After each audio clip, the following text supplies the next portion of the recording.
This is going to be right there. You all right? Can you all hear in the back? We're getting ready to start in 2 minutes.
This is Cape Coral Talk Radio.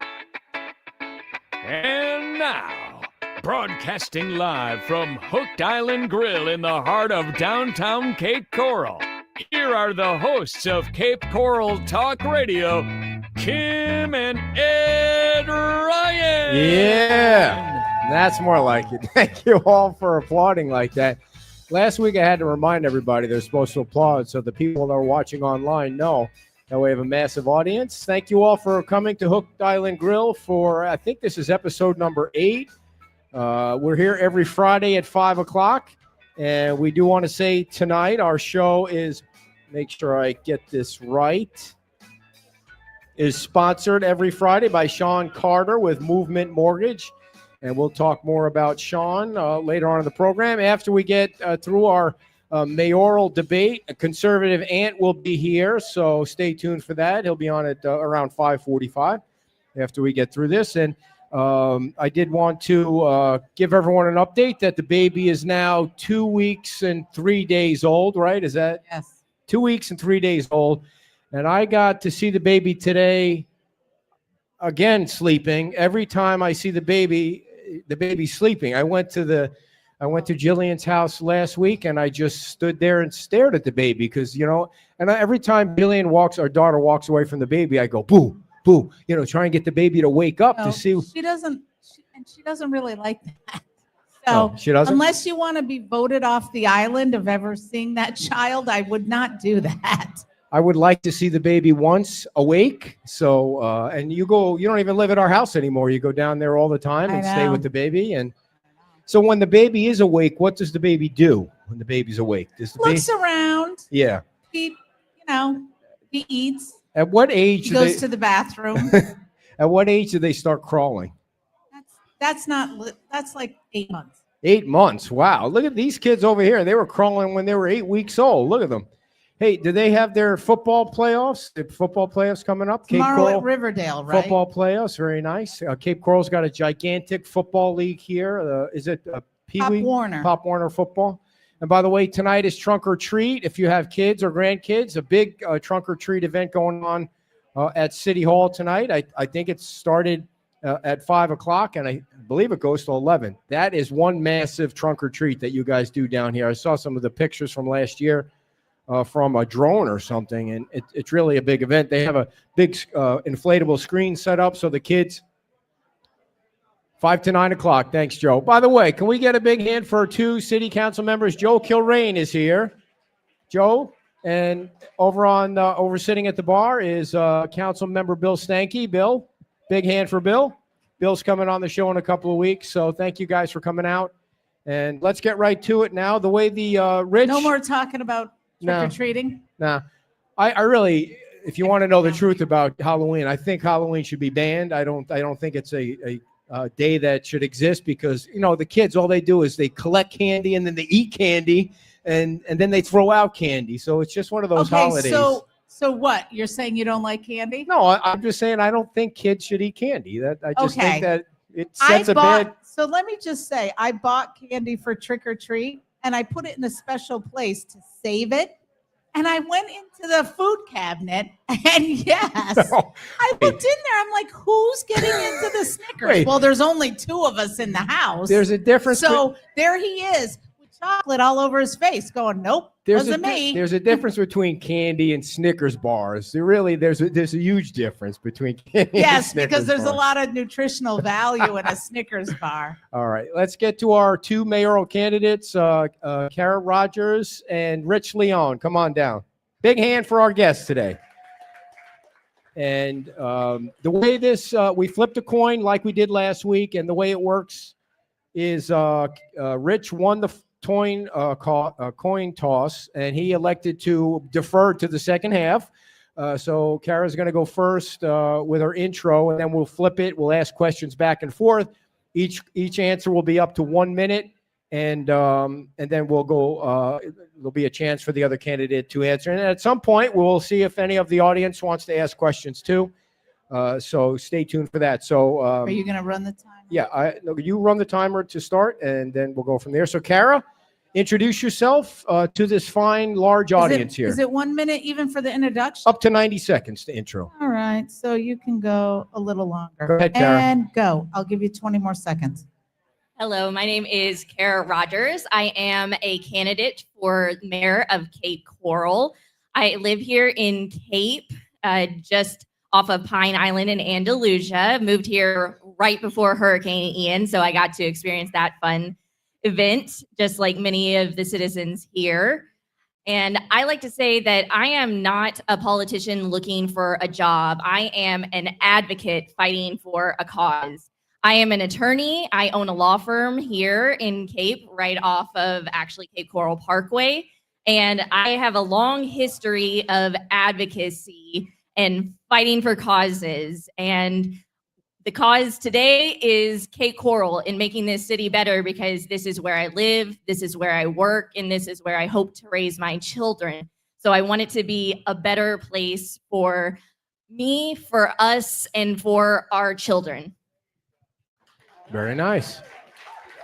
And before Rich goes, can everybody hear okay? I want to make sure it's all fair and everybody can hear loud and clear. Okay, Rich, you're up. Thank you. First off, let me apologize. If you can't hear me, I was sick. I lost a lot of my voice, so hopefully we can do that. But, and I was thinking earlier today with this sickness, it reminded me of COVID. And when COVID hit, it was an opportunity for me because we went remote at my job for a while, and I got to travel the country. And like many of you know, free of Florida, right? And we had a lot of freedoms here compared to many other states, including wearing masks. And I remember as we traveled, I went to New York, I drove to California, we went all over the place. And I just remember the people, like, you see the news and like, oh, you have to wear your mask, things like that. But even in California, there were thousands of people outside just enjoying themselves, no mask, just living their life. And it just hit reality for me where the people are just tired of government getting in their lives and controlling them and forcing us to do what we don't want to do when we're put here on this earth just to live and be free. And, I look back at what's happened over the past 8 years in the leadership of our council. And like many of you, I've been distraught about what has taken place between JC Park, the yacht club. We're talking about a $300 million facility. We could have spent $50 million making sure it works. Good. But I hope we get the opportunity to talk more and listen and welcome a great debate today. And Rich, I appreciate next time you come on the show, you get a little dressed up instead of being so underdressed the way you are. But thank you. Yes, very nice. I feel way underdressed. So the first question is for Rich. Mayor Gunter announced back in September that he was running again for mayor. If you were not running, would you vote for him? Why or why not? Listen, I think over the last 9 years, this community has seen the leadership that is currently in place. And many of you, including myself, is asking for something more. somebody who stands for the community, wanting to fight for you. Many people I talk to just don't feel listened. They don't feel heard. And that's what we need as a leader. That's what I want to bring when you elect me as mayor. We're going to work together on the issues that are taking place in our city, because we're building a city. We're 50% built out, and we're going to work together to make sure that the next 50% is the best that it can be. And I'm excited about that. I'm excited for the future, but it just has to be a community conversation. It can't be just led by the politicians. We have to be hand in hand working together to make sure things in the city are going forward. So the answer, you didn't answer, yes or no. Would you vote for him if you weren't running?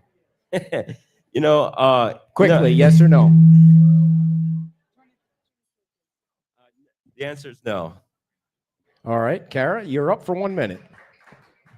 No, I wouldn't vote for him. That's part of the reason why I am running, so that I have an alternative. But specifically why I wouldn't vote for him, I don't think that he has the same experience that the average everyday citizen of Cape Coral has.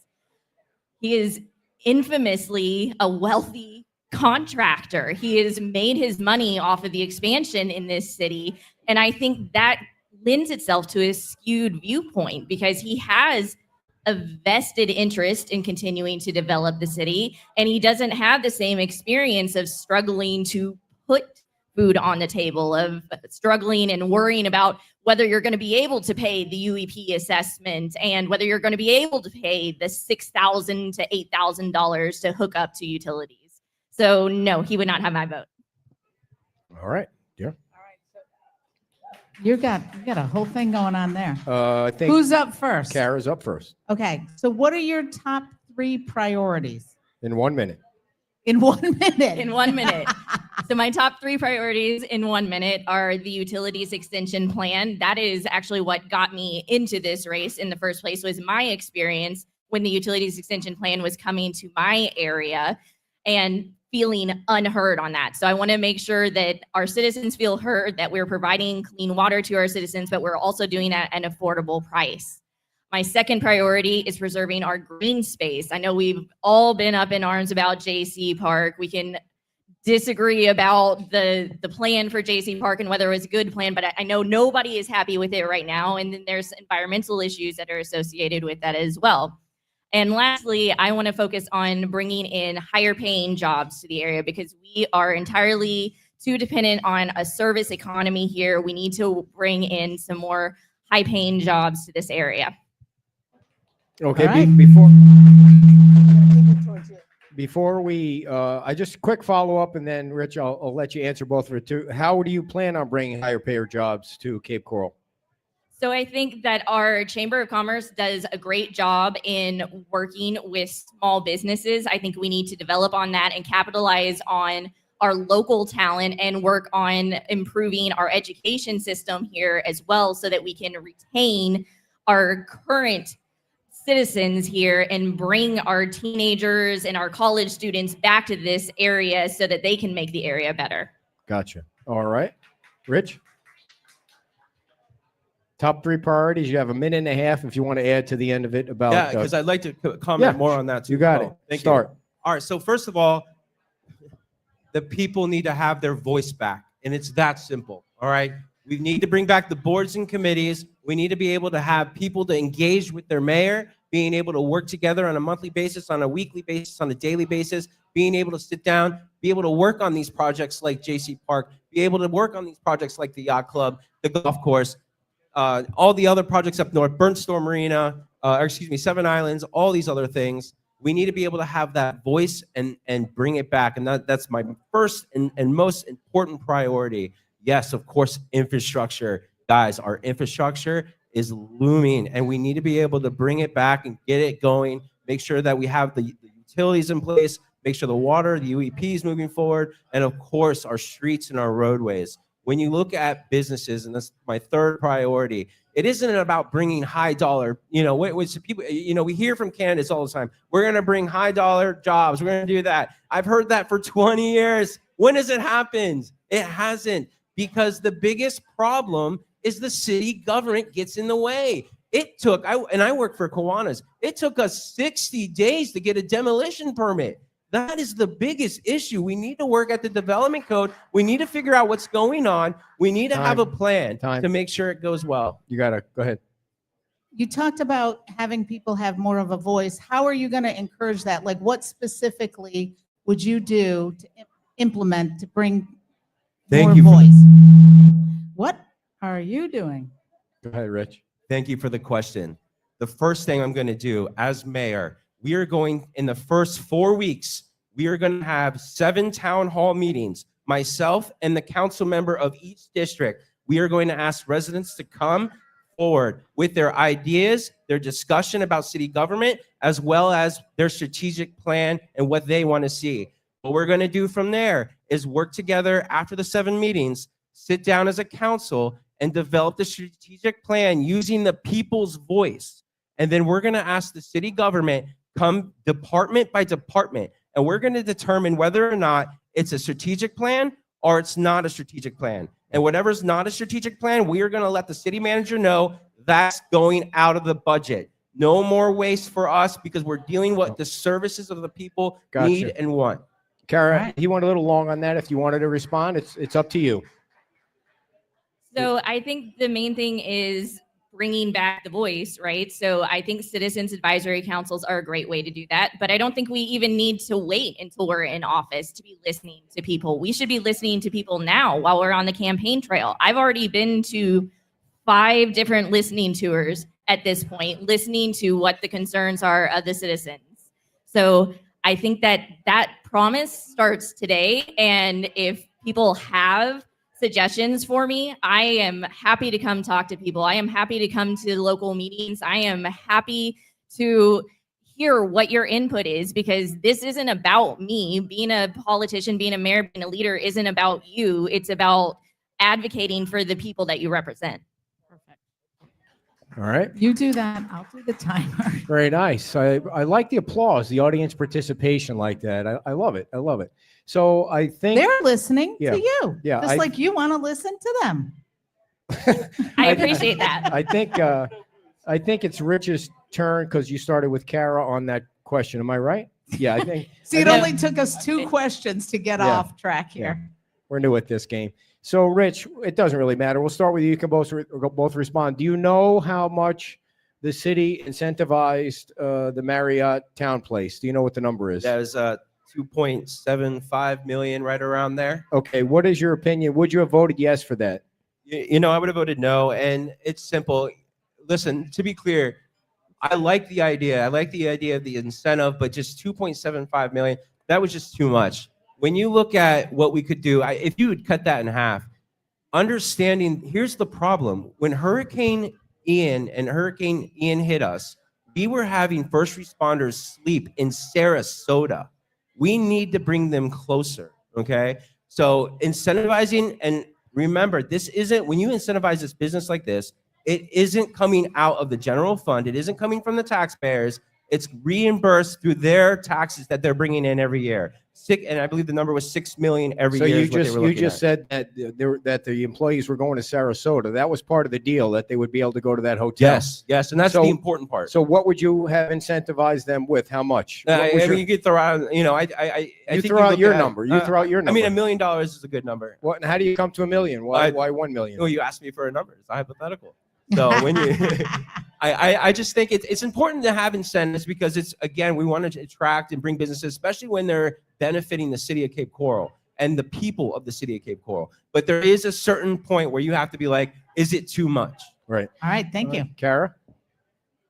I actually like the incentive that we gave. I think that it's important for us to have another hotel in town because, one, the Westin takes up most of our tourism budget. So we need another hotel other than the Westin. 2, for the reason that was discussed, we need to have some place for first responders and for our city that have to be on staff to be safe during events like Hurricane Ian. We all lived through Hurricane Ian. So I think it's important that we have those facilities available. And I think on the scale of the city, yes, 2 million seems like a shocking number when you're talking about an individual paying that, but on a city that has 220,000 people, and when we're looking at the return on investment that we're getting from that project, I think that makes sense. So you were okay with the 2.7 plus the 350 for the generator? Yes. Okay. All right. We got opposing views on that one. And I believe my lovely wife of 30 years has the next question. Oh my God. All right. Who's starting off with? Kara's next. Okay. So what is your vision for the golf course? Sorry. Now he caught me off guard with that compliment. By the way, because the they're golf few course- and far between. I don't know why he keeps doing that. Don't turn the microphone forward. The golf course, as you all know, there's a public information session coming up next month. You should all go if you have an opinion on the golf course. I don't have the date in front of me, but it's on our website. It's on the city's website. If you have any opinion on what the golf course should be, you should go to that first meeting there. But Kara's about to tell you what hers is. First off, as someone who's running for mayor, I don't think it matters what my vision is. It matters what all of the city's vision is, and collectively what our vision is. As a personal opinion, I think I would like to see a lot of it be preserved as green space, something for a community center gathering, something for children to enjoy. So that's me personally, but being a mayor, that's not what it's about. It's not about what my vision is for the future. It's not my space. It is citizen space. So green space for Kara. And Rich, what would you like to see at the golf course?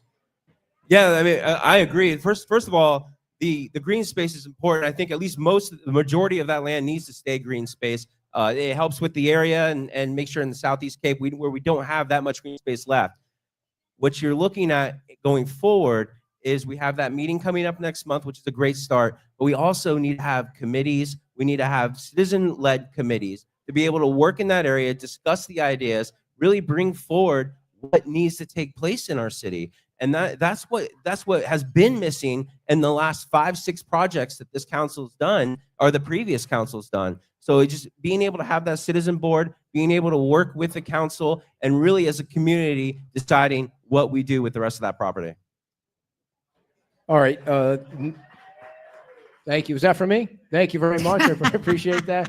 I don't know what I did, but thank you. On November 13th at 6 o'clock at the Public Works Building is when the meeting is. Thank you, Joe. November 13th at 6 o'clock if you have any vision for the golf course. So the next question as we go down the line is for Rich. And what are your thoughts on how the city handled J.C. Park? And what is your vision for the future of J.C. Park if you were elected mayor? Listen, the reality when we talk about these special projects and they're going up in millions of dollars, the first and foremost, it needs to be a citizen-led organization that really focuses on what happens in each and every designated area. J.C. Park should have had that. It should have had a bunch of people that live in that area and throughout the community to sit down and discuss the needs and wants of what takes place in that area. And it didn't happen.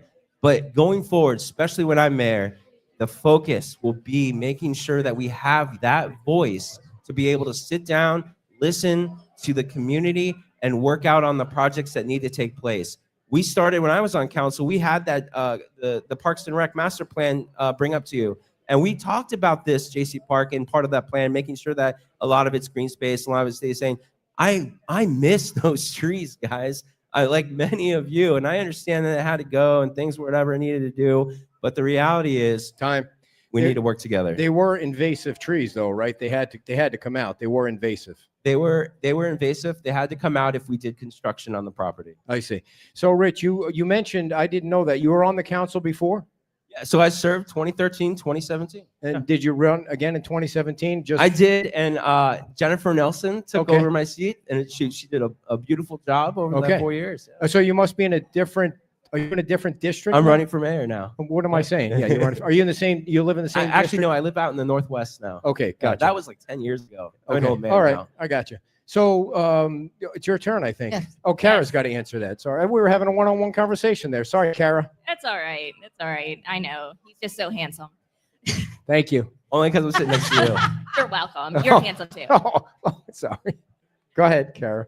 So with J.C. Park, I Yes. think at this point, there's not a lot that can probably be done to change it. I hate to say that, but we have contracts in place, and I think it would be cost prohibitive and at least very unwise to try and change the direction of JC Park at this point in time. But I agree with my opponent in that the issue with JC Park was that people weren't heard out beforehand and they weren't incorporated in the vision. And if we're moving forward, talking about the golf course, places like that, we need to be sure that we are incorporating the citizens into our conversation and listening to them and explaining why we are making the decisions that we are making, because you're never going to make everyone happy.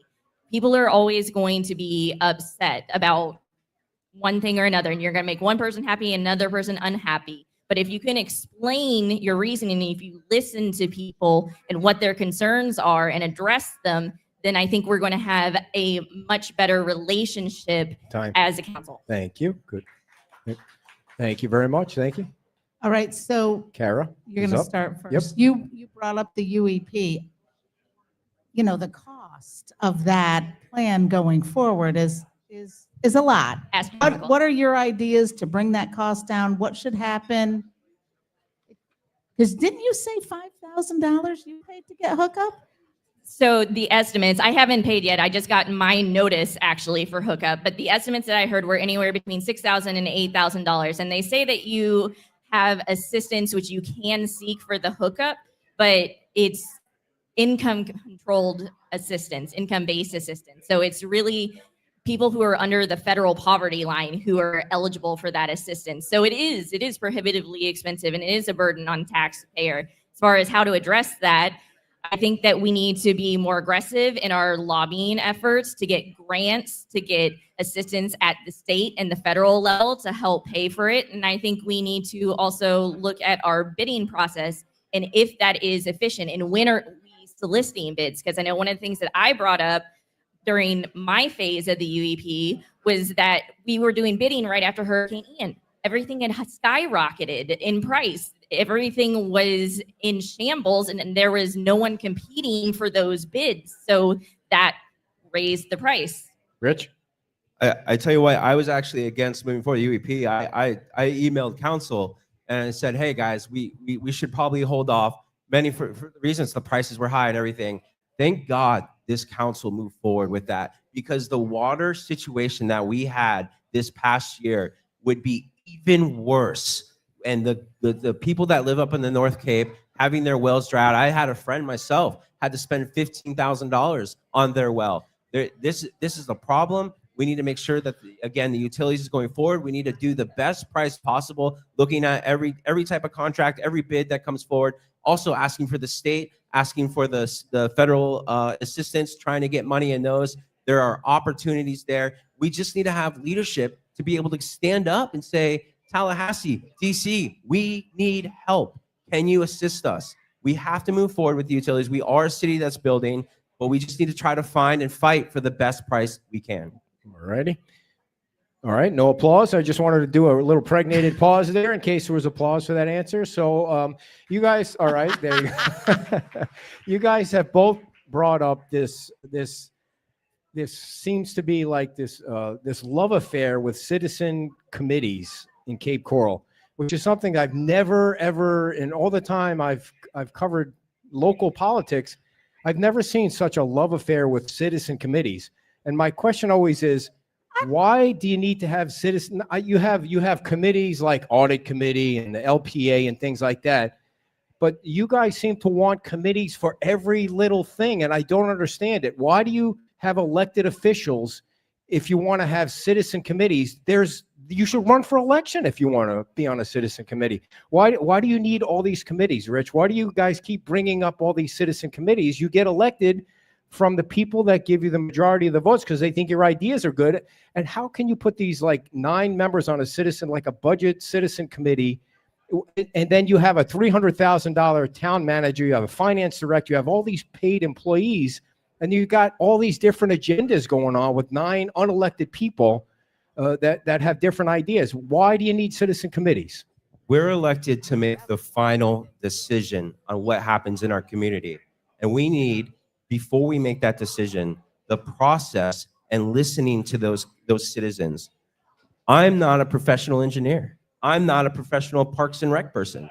There are things that I do not know. There are things that many council members and mayors do not know. That is why we have citizen committees, to be able to bring the expertise of our citizens, to be able to sit down, listen to them, and get the feel of that. You also have the opportunity to have citizens say, this is what we need to build. And as a mayor, I can sit there and say, this is what the citizens want. This is what we're doing. This is how we're doing it. They're able to vet through everything, while council and mayors, we're able to look at the other issues. Rich, let me ask you this. I didn't mean to interrupt. And Kara, we'll keep the clock going so you can also answer. So you have these experts that you hire. You got almost like a $2 billion budget in this city. You got all these experts that you hire. And then let's say you get elected and you have this citizen committee, and the citizens who are unelected go opposed to an idea from the person that you're paying on staff. Who do you go with? Do you go with the citizen elected committee or the person you're paying $200,000 to be an employee? Which is your choice? I need to question why we're paying that person $200,000 Why? in the first place. Because the citizen's always right? Is that the citizen's not always right? I'm definitely not always right. Okay. But the bureaucracy of the government is there to serve the citizens. It isn't the other way We're around. talking about experts. We're not talking about. I understand. Okay. They are there to put the ideas of the citizens and the community first. The not their experts are. ideas. The The experts, experts are. Yes, they're there Okay. to put forward the ideas of the citizens. All right. Carrie, you have 145. You have 145. Take 2 minutes. Okay. So, why is the love affair with citizens committees? That's the question. So, the love affair with citizens committees is because the communication doesn't stop with the election. We're not just elected because people agree with our viewpoints. We're elected because they want us to represent them. And that conversation doesn't end at the voting booth. And yes, there are experts that are paid. And yes, we should be listening to the experts that are paid. I am not in any way suggesting that we shouldn't listen to paid experts. I very, very much get frustrated as an expert in the field of law when I have clients who don't listen to my expert advice, right? But at the end of the day, it's advice. And citizens advisory councils can give the input of the average citizen who is not an expert to explain to us what are the concerns of the average citizen. And so we can better address those concerns and have that conversation and that dialogue. So just as a follow-up, just like with Rich, so you have this citizen budget, you have this budget citizen committee. They had one of those, right? They had a budget committee which got disbanded. And they come up with an idea to cut something from the budget. And then you have the city manager that comes to you, Kara, and says, no, we can't cut that, even though this citizen committee says we need to cut that. Who do you go with? So I would go with the expert opinion as long as I have evaluated the expert opinion and see that it is supported. Of which? Right? The manager or the committee? Which one do you go with? Which one would you vote for, Kara? No, Kara. Which one would you vote for? So for me, I said I would go with the expert opinion, but I think that the Citizens Advisory Committee gives me information on how I educate my citizens about why I made that decision and what points I need to address with my citizens so that they understand why I made that decision. Gotcha. All right. All right. So there's been a lot of talk about, I'm jumping down here. You can jump anywhere you want. There's You're been the a boss. lot of talk about higher salaries for council people. You were on the charter review. You recommended that. The chair. Chaired it. Is that something that you would be in favor of, and why, and how did you come to that decision? So at the end of the day, it's the people's choice. And that's what we're bringing back and bringing forward. Unlike the stipend that took place, it took away the people's choice. And now with the Charter Review Commission coming forward, being able to decide, we're going to be able to have that discussion. The committee, the Charter Review Committee, we were able to sit down and we spoke many hours about what should we put on there. I think the important thing is the policy. One, the policy is what we wanted to keep. I think it's a good policy. It's been tested for the past 10 years. What policy? The payment, how we pay our council members. All right. So just to be more specific, to drill down, you are the chair of the Charter Review Commission. The Charter Review Commission has recommended a pay raise for the city council in which you might be the mayor of if you get elected. Which, do you not think that might be a conflict? There's no conflict. Then there's a conflict on council because they're the ones that are putting it on the ballot. The reality is we're taking citizens, you're expert citizens. I've been on council. I've been in government for the past 20 years. Sure. and we're looking at what the data is and the information, and all we're doing is passing it to council. Council gets to make that final So decision. the recommendation was to go to what number? So our recommendation was first the policy, and then we took the average of the entire board of the commission, and we found 70,000 for city council, 80,000 for the mayor. But the council doesn't have to do that. They can go lower, Right. they can go higher. The important part is it's up to the people. Right. What the Yeah, process? let me just ask, when you said you took the average of what? Like you So- looked at the average of other cities? No, so we did. We took 50 cities across the state, and we looked at their budgets, their numbers, their data, and then what we did was on the commission, everybody had a certain number that they picked. So we took out of the 9 people that sat on that board, we took the average of the 9 and presented it to council. Oh, not the average of the city. No, the no, average not of the the 9. city. Gotcha. So your recommendation is 70. So Kara, you have about 2 minutes. I think we went about 2 minutes. Give her You 3. can- however you want to answer that. Do you think the council should be paid more money? And how do you feel about 70? Honestly, I think 70 is too low, and here's why.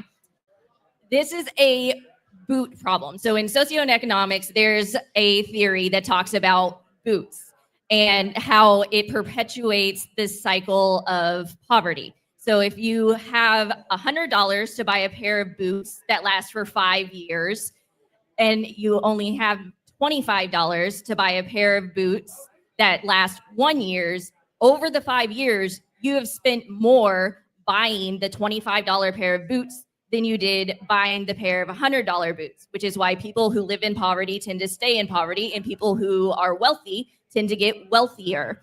So I think we have a boot problem with the council and the mayor because we pay a low salary. So then we inherently get candidates who either don't need the money or who have special interests that are then pushing them to be on the council. So I think if we paid more, we would attract higher quality candidates. And if we made it a full-time job, we would be able to spend more time advocating so that we're spending the money at the front end on our representatives than instead on the back end with high prices on our projects and bad decisions. So what is the price that you, not the price, what is the price you think the taxpayer should pay? What is the salary you think a council member should make? So my understanding from my conversation with a different member of the Charter Review Commission is that the number that was come up with is basically what the average salary across the state was, but Right. scaled down to part-time. So I don't think this is a part-time position. So I think basically double it, and then you're matching the state, and people are going to be working full-time So to advance their needs. what's the number? What's your number? So I think it's 80,000 for mayor, so 160,000, and I believe it's 70,000 for council, so 140,000. No, I don't. Are they getting paid that much now? I don't know how much. You're getting 70,000 now, or I don't know. I don't know. So you Sure. think it should be 160, or double, or at least double what it is now? No, so that double what the proposal is. So So their you- proposal, I understand, and Rich, you can correct me if I'm wrong, but the proposal is 80,000 for mayor and 70,000 for council, correct? Which is based on an equation for being part-time. And I don't think this is a part-time position. I don't think it should be a part-time position. I think we need our council and our mayor working full-time. So you think 160, about 160? Yes. Holy shit! Can we move to Cape Coral? That's a lot of money. We have a question from the audience over here. Come on down, ma'am. We're going to let you ask on the microphone here. Oh, look at this. We have questions from the audience. I love audience participation, but you do have to come down and stand over here so we don't have any feedback. Hey there, everybody. I'm Grace. And a couple of things. Number one, when you talk about having people meet with like these committees and stuff, isn't some of the committee members are doing that already, where they're meeting with their constituents? I don't know if you're aware of that or not. Town halls. Yeah, Yeah. they're having town halls. So I Yeah. think there's a distinction between a town hall, which I do think town halls are important as well, but a citizens advisory council is actually volunteers who come in and they speak on a particular topic, and they come in quite frequently. Okay. And then the other thing is, since Rich, you were on the committee over there, the cities that they compare this to, I know you said somebody said Florida, all of Florida, but I think you compared it to certain cities that were kind of like Cape The top Coral. 50 cities. Okay, so were all of those mayor-run cities, or were they council? Because, you know, we have a council, a city manager that gets paid around $300,000. So, you know, raising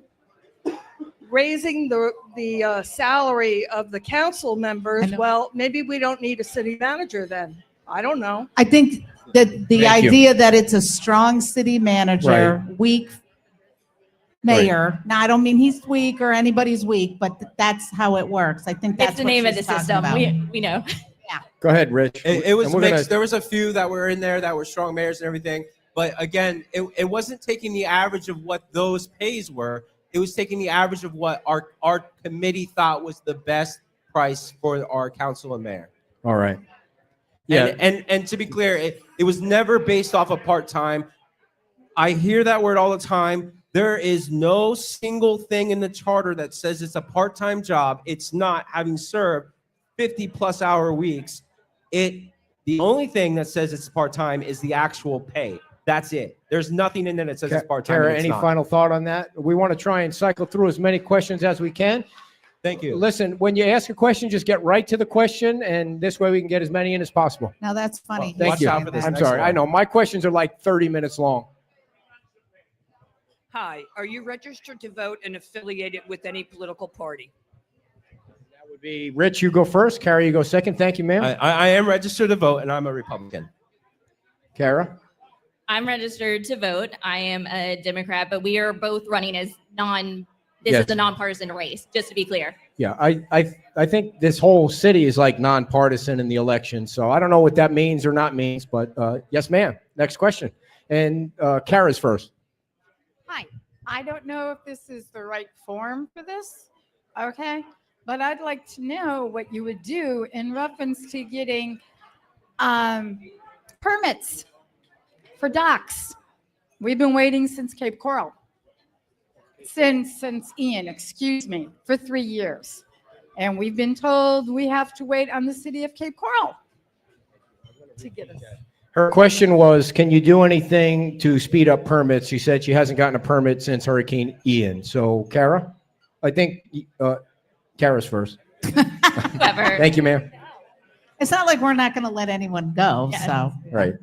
So can I do anything right now? No. Can I do something as a mayor? Yes, I can advocate for reform on the permitting process. One of the problems that I understand, and this is secondhand because obviously I not been on council, I am not part of that process, but my understanding is that there's been a hang up where they review up to the point that they find a problem and then they kick it back. And then if there's problems later down in what they're reviewing, they don't necessarily catch that. And then you come back for round two. So if that is accurate, and this is secondhand information, I think that's something that we need to look at. And I constantly hear that there are issues with the permitting process. So no matter what, I think that it's something that we need to evaluate and look at reforms for. Rich?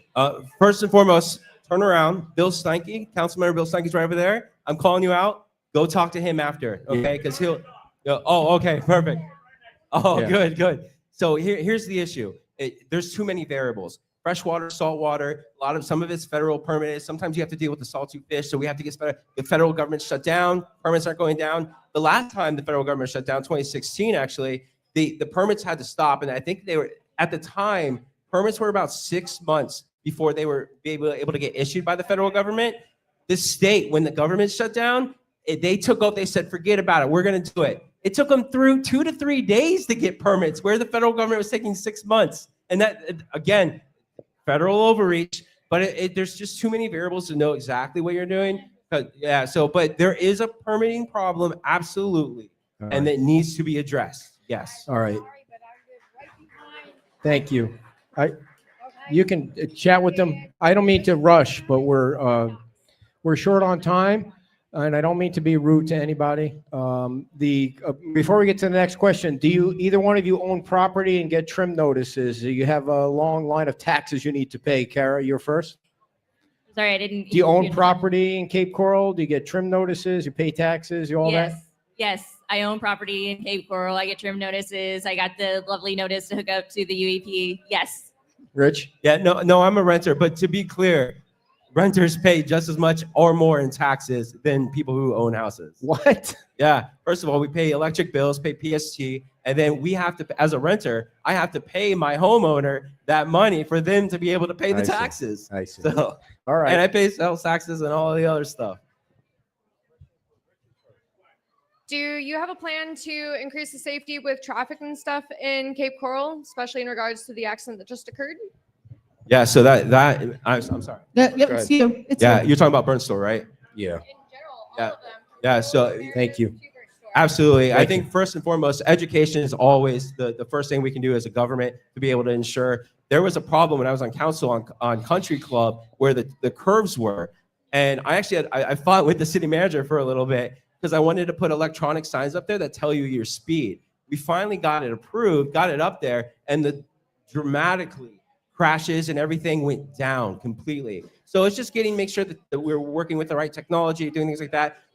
Burn Store is a problem. We have a 6-mile stretch. We need to be able to work with the county to get that completed. Whether we need to think outside the box, maybe propose a 375 like we do a 275 up in Tampa, allowing the state to be able to pay and do more into that. We have to be able as a council to think outside the box, look at things and work with the county. I'm going to interrupt a little bit because I want to try and squeeze more questions in. Should the city of Cape Coral put some of their mobility fees from that area of the town in with the county? No, and I know the Yes or commission- no? Yes or no? Absolutely not. Because Okay, thank you. Kara, safety and then Burn Store Road. Right. So the Burn Store Road, I think the issue is, as you kind of touched on, it's actually a county road in that area. And the county, I think, is seeking to have Cape put in to fix that area. Certainly, I'm concerned about the safety, and I think education on the roadways might be a little bit difficult. I think we need actual roadways and signs and traffic signals to control that. But the question is then going to be who pays for that, and do we wait for the state to take action? And I think that's something that we need the citizens input in, right? Because we don't want people to be injured, but we also don't want to be taking on burdens that aren't supposed to be allocated to our citizens. And do you think the city should kick in any of the mobility fees to the county to help extend that 5.7 miles? I wouldn't necessarily be opposed to kicking in some to make sure that our citizens are safe, but I would want a specific proposal and an outline as to what that would be and how quickly we would get a response in return. Yes. All right, last question from the audience, and then we're going to add 2 more and wrap it up. And I thought I saw Conservative Ant walk He's around. right Oh, there he is. There he is. Yes. He's not waving. Ask the question. He's my brother. Pointing from him another out. Mother right there. I'm just going to expand on the permit issue. I'm a resident here. I moved in here in May 2024. And I'm your most recent victim of the permit issuing. I had a huge project going on in my house with a huge 20 by 40 pool. I did finally get a council member to help me. Took me 9 weeks to get a fence permit, people, with a hole in my backyard. So I'm here as a resident to tell you that there's more problems than you think going on. My builder it's been a builder for 30 years, and they treated him like he didn't know what he was doing. Ma'am, what's based the on question? What's the What are they question? going to do on making sure permits get passed Thank within you. Thank 2 you. weeks, not 3 years for a dock or 9 weeks for a fence? Thank you. Kara, you're first on that if you want to add anything from before. Yeah, I think we pretty much hit on that. And I think it's really just advocating, right? Listening to our citizens, their concerns, and advocating and seeing what can be done to improve the process. It's hard to say from the outside, but like I said, I heard that there may be some issues in how we perform the review, so that may be something to consider. And certainly if I'm elected, I'll look into the issue more. Rich, Les. Really quick, I want to hire 5 employees out of the economic development office. Their sole job is a customer service management. And whenever there's a permitting issue, whenever something gets kicked back, they automatically look at it and walk that person through the issues. And it's a third party outside of that department. So it's able to get those problems that happen, take care of faster and everything like that. You don't have to wait the 9 weeks, have to go to a council member or mayor to be able to get that issue done. Why hire 5 people? Just start another committee, a citizens committee. We can do that too. We're going to put you on one. Whoop. I got it.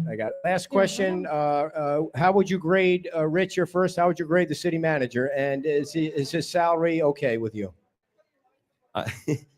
So out of a scale of 1 to 5, I got him at a 4.1. Remember, city managers do the job of what the council tells them to do. If you don't like what the city manager's doing, get a new council. And that's all we need to do. Make sure that they're doing what the job of the government's doing. And his pay? Pay is okay? 3 something No, or other? it's not. What should it be? It's not. What should it be? Well, we can't give him less money now, but What would you say it should be if you had the if I chance had to? hired Mike, we would probably be around the 250,000 mark, 225. Kara, last thought on that? Sorry. I haven't heard anything bad about our current city manager. I think it is, like Rich said, the city manager is the person who is supposed to inform the council. The council is the one that's supposed to give direction, right? So I think the issue is with the council and the mayor, and the city manager is just trying to advance the directives that he's being given. As far as the pay issue, it seems high. I do think that people should be well paid and compensated for their job. No one at my firm makes less than $55,000 a year, but I think that we need to look whether that's comparable to other people who are performing similar jobs. All right, very nice. All right, so lastly, in 30 to 60 seconds, who goes first here? I forgot how we started this. Rich, you go first. Final thoughts on how people can reach out to you, find you, and donate to your campaign. Hey, I'm on Facebook. You can find me there, richleone.com, or go to my website. You'll be able to donate there, please. I love donations. So does Kara.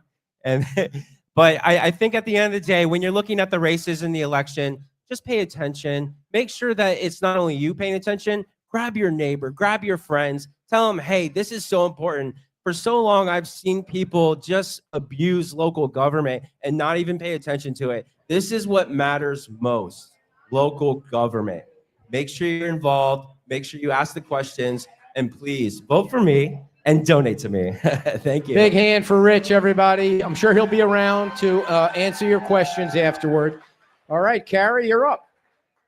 All right, you can find me at caraforcapecoral.com. My new website just launched last night, so I was very, very excited about that, just in time for this. I am also on Facebook, Instagram, technically TikTok, though I've got to get better at that because I am dating myself. I'm a millennial, and I'm not great with TikTok. All right, well, that was short and to the point. Big hand for Kara. All right, and thank you guys for coming on, and I do appreciate for rushing things along, but there's a limited amount of time, and we wanted to get as much information in there as we could. One more round of applause for Kara and Rich running for mayor of Cape Coral. And before we get to our next guest, I want to tell you about the sponsor of our show, Sean Carter.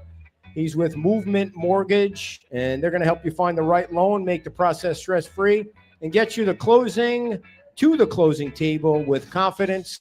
Call Sean today at 57. Is Sean here? I'd like to have him on the show when he's here. 574-320-4840. Or you can go to cartergetsloans.com. That's cartergetsloans.com. Sean Carter, a loan officer, NMLS number 1999324. By law, I needed to say that. But thank you, Sean Carter with Movement Mortgage, for being a sponsor of the show tonight. Ladies and gentlemen, our next guest is well known throughout the universe. His name is Conservative Ant. He just opened up a big business here in Cape Coral, and we want you to give him a big round of applause. So welcome, Conservative Ant. Yeah, look at you. How are you doing? I'm good. How are you guys? Doing great, doing great. I see some Patriot shirts out in the audience. Yes, Very nice. like our family is over here. They're like, came just for this. Yeah. Yes. So Thank you. I think you were on our show once before when we were at Margarita's with Jason and Jacinta, who are good friends of yours. Yeah. It was during Hurricane Ian. Oh, that's right. Right after Hurricane Ian. Well, I'm going to Or rock it before. back a little bit. You and I met a while back. Oh man, I was much bigger then. No, Yes. that's not why I bring it up. I had to look at the No, date. I'm bringing it up. We met at Doc Ford's, when Governor DeSantis was down to talk about the money that he put into the Everglades and about vetoing Senate Bill 2508. And Yeah. that's where we first met. You're right. Yeah. I mean, and you were popular then, but now, Yeah. wow, What you is have your- skyrocketed. What is up with that? Yeah. I mean, it just really getting involved in the community. I love not only Fort Myers Beach, but Cape Coral. Shout out Yes. to Cape Coral. You've got like millions of followers, though. They're not all Yeah. right here. How, No. how did you start? Like, give us the rundown of how you started doing the whole social media thing. You know, I lived in Illinois. I grew up in right outside Chicago, and COVID-19 hit, and so I just started seeing some inconsistencies with our government. So really, it started as anti-government because I was mad that they were getting haircuts and doing all the things that we couldn't do, and I was like, wait a minute, this isn't fair. Why are they doing this and we can't? So I started going online and making videos, and then here we are. Yeah, and now how many? Tell us about the different platforms you're on and which one you use the most, and how many followers you have on each one. So I got banned at 1.2 million followers on TikTok recently. Why'd you get banned?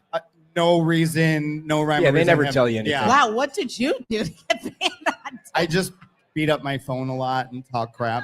I don't know. I just, and I just keep going. I mean, I started again, but I think Instagram has really pushed my and Facebook Yeah, has pushed all of our content. I think more a than lot any. more. I don't know if it was ever since the meeting between Mark Zuckerberg and Trump, but Yeah.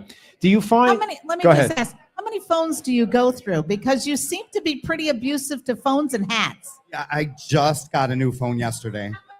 Really? Literally just got a new phone What do you yesterday. mean he abuses phones? I did beat up my phone. He Oh, I beats see. it up Yeah. and whack. Yeah. The last one really took a tumble. So So how many? Tell us how many followers you have on each platform. okay, so almost at 1 million on Instagram, and then I think I'm at like 600,000 on Facebook, which I don't push as much, but I have a lot more lately. And then I'm at 500,000 on. Dude, how do TikTok. you do the video like you're doing a video and then there's another video in your picture? Is that some kind of software? Yeah, so I'm horrible at editing, just so everybody knows. That's why I just get mad and beat up my phone. But the TikTok editing platform gives you the option to do that. So I always start with TikTok, and then I scrub the video and then post it on other platforms. Oh, okay. So you're not doing it live. You're doing these recorded. I gotcha. Yeah, well, I'm watching the video live with the green screen, but I can only find the green screen option on TikTok. I see. I have no idea what you just said, but it works. It definitely talk, works. We'll It talk. works. Yeah, it works. Yeah. So, Go ahead. I just want to ask, what before all of this, like what were you doing? I was in corporate retail. I was a manager Wow. for Men's Warehouse since I was 16. Well, not a manager at 16, but I started when I was 16. And then I got into Verizon. I was one of the top sales guys in our corporate office for Cool. GPS tracking and dash cams. And Wow. then when they closed us in Illinois, I really started to kick up that social media. And yeah, and Did then I you- left. Did you always have an interest in politics, or did it just start? Okay. Yeah, no, I didn't. It really, I mean, I think I woke up during COVID. more so during COVID. Yeah. Yeah. But I did go to broadcasting school. I wanted to be in radio. Oh, no and kidding. TV. Yeah. In 2015. And they actually told me that I had too conservative views. And if Wow. I didn't loosen up, whatever that meant, that I wouldn't make it on like WGN, NBC, ABC. So I was like kind of bummed about that. But I just continued on. They called me last year and asked me to go back and speak to a class. Who did? Because I Illinois Media School. Oh, I see. Yeah, because I was an Illinois Media School alum and I'm doing so great. And I was like, no thanks to you guys. Yeah. I'm out. No thanks. Yeah. Of course they want a piece of your action now. So you make money from all the different platforms, right? Now, Facebook just changed their revenue platform, which I think probably benefited you. I mean, before that, Yeah, when they weren't- changed it, it's Yeah. nice, isn't it? Yeah, well, I mean, we had to kind of get creative, right? Because if we were going to leave our normal jobs, our corporate jobs, and we had to do something, we're going to sit home and make videos all day. It's like, what do you do?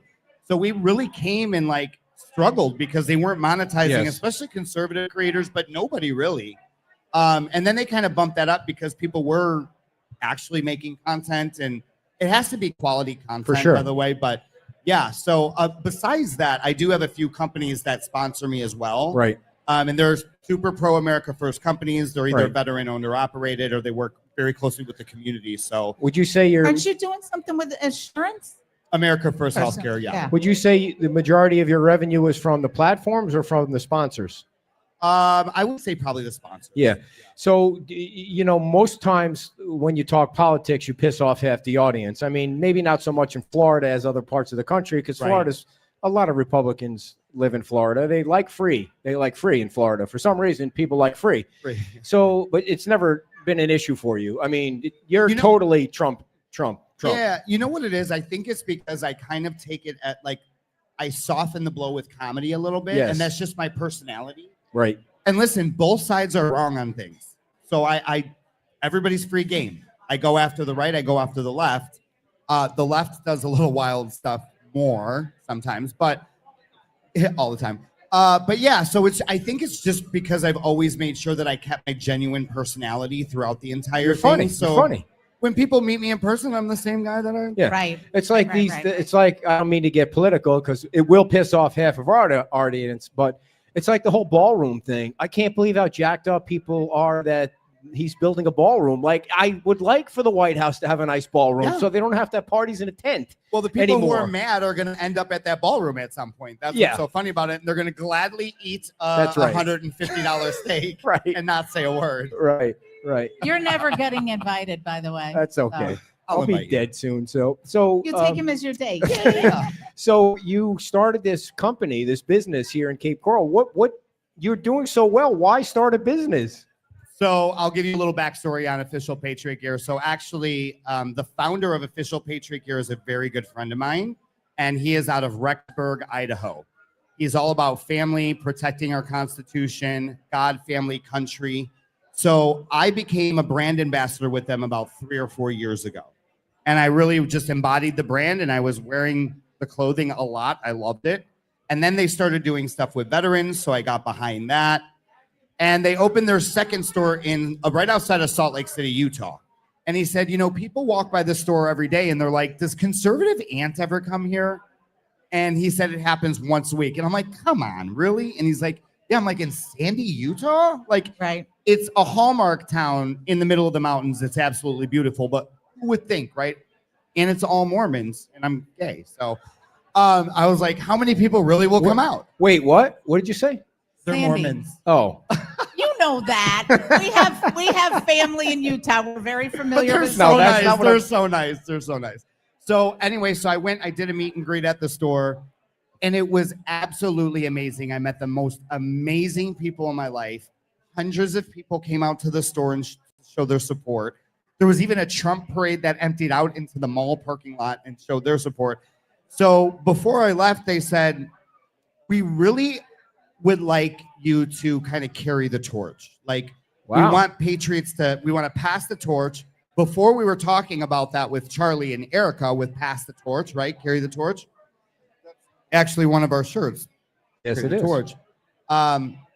We want to pass the torch to you. Would you want to run your own store and own your own store? And I'm like, God, I haven't been in retail in years. I'm like, I got to talk to my other half.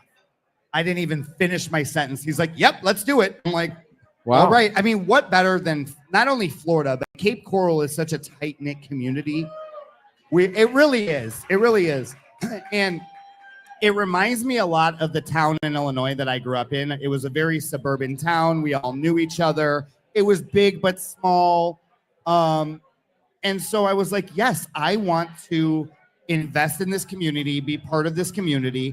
I want to bring a place where people can come and just, they don't have to buy a shirt. They can just hang out if they're having a bad day. It happens every day. So we're a safe space for veterans with PTSD and also our first responders. Nice. So Nice. we do, thank you. Yeah. So we do First Responder Tuesdays. We have snacks, coffee, drinks. You guys can come out, grab a drink on your break. We see officers coming all the time. What's the location? It is 2378, oh my God, Surfside Boulevard. How many? Unit 125. It's right next to B12. How many square feet do you have? And It's almost 1,800. It's a 1,800? good size store. Yeah. what kind of what are the product line? What did you put in there to sell? What do you got? You got hats. Yeah, so shirts. we have hats, t-shirts. We just got beard product, oil and cream. We have sunglasses, watches. kids clothes. We see some of our little munchkins here have the kids clothes on, and we're expanding to the line more and more. We have AR mags, so if you want to come in and get some cool mags, come in and do that too. But Sweet. Awesome. So what do you have plans to expand, like to do more locations in different parts of Florida? yeah, I think that the vision for the brand would be the next person that we pass the torch to has to be embedded in their community, and Yeah. they have to have that America First value to them. So they don't have to be an influencer. I mean, if they're a veteran or a first responder, or maybe somebody like you guys who's really involved in their community, and they're like, hey, we live in the Panhandle and we think it would do great. We're like, great, let's set you up. Yeah. Get you ready for success. And pass the it's torch. basically, it's more about loving your country than it is about loving a is. candidate or a president or something like that. And especially when you highlight the veterans and the first responders, Yeah. people will do many things. They'll give money. You can have fundraisers. And because I've said this a million times, and we said it last weekend at our fundraiser, when veterans go to war, they should come back and never have to ask for anything. Everything should be provided to them for free, always. They should never have to worry about health care or housing and the suicide And numbers is insane. It's insane. And we do a lot of it. So we do, it's called High Flight Heroes. So Patriot Gear from here all the way to Utah and Rexburg, Idaho, which I'm going out and doing an event with them in a couple of weeks. High Flight Heroes, what we do is we take veterans and first responders on excursions for a weekend. So we'll take them out to dinner. Last time we took them to shoot ARs out of helicopters in the middle of Bear Lake. It was super cool. They need that sometimes, that camaraderie, and they just need to be with their friends and their brothers and sisters and just kind of have a good time. And I want to say for any of our listeners, my listeners, your listeners that are not right or left or whatever, it's always patriotism over politics for us, right? You have to love this country, and you're a patriot. If you love the country, you're a patriot. If you're America first, you're a patriot. 100%. Now, you said the address. What are the hours? We are open from Monday to Saturday, 10 to 8, and Sunday, 10 to 6. What final advice do you have for anybody that wants to be an influencer? It's not an easy thing. It does take work. It doesn't happen overnight. You have to put out good content, and you have to put out a lot of good content. So how do they do it? If somebody would have told me 10 years ago that was a job, I would have laughed. I was like, no, come on. Like, what are you influencing? Shut up. I think it's important to be your genuine self. If you really, truly want to influence somebody, don't just make videos. Like, influence them by being a part of their lives somehow. So reach out and do what you can do genuinely. Like, don't do it for clicks. It was like, you see a lot of these influencers and they go out and they give somebody a sandwich and they're taking a video of it. And it's like, you didn't have to do that though. You could have just gave the guy a sandwich. So be your genuine self. And if you don't want to be an influencer, spread the message because it helps. It helps. You guys spread messages as candidates come out here. Sharing the videos and live feeds definitely helps. Cool. Any final thoughts about the business and the country or veterans that you want to share? I'm super excited for the business. We always have events going on. So I think we're doing a pet adoption right before Christmas called Home for the Holidays. We're going to be teaming up. So if you want to adopt a pet before Christmas. Who are you teaming up with? Lee County Sheriff was just in there today. I don't remember the organization, but I'll definitely put the flyer out once it's up and going. But listen, this country is great. It's always been great. It will continue to be great. Just be involved in your community. Do things like this. Come and support local candidates. Make your voice heard. And if you want to make a change, really local politics means more than Washington. Did you bring any hats to sell? Did you bring any? I literally rushed out of the. All right. I said to him, bring some guys. gear. I said, bring some gear. I was going to bring them gear too. I looked at the time and I'm like, oh my God, I'm still at the store. I have to be at Hooked. Big hand for Conservative Man, everybody. Thank you for coming out, brother. Good to see you again. Awesome, man. Thank you. Thank you. All right. No. You want me to shut you off? Just want to say thank you all for coming out here. Oh, last call for $20 tickets for the Cape Coral Youth Council. We're doing the drawing as soon as we shut off the computer. The prize is 2 round-trip tickets on the Key West Express. 100% of the money is going to the Cape Coral Youth Council. So if you want a raffle ticket, raise your hand. If not, we're going to do the drawing right after we shut down. Thank you all for coming. I want to tell you who's coming up on the show next Friday. Please follow us on Facebook and YouTube and spread the word, spread the love. All right. Let's see. Next Friday is Halloween. So we're going to have Tom Hayden and Don Apking on. Then on November 7th, we have the candidates for District 1, Monica Shintani, Thomas Senator, and Sean Hartman.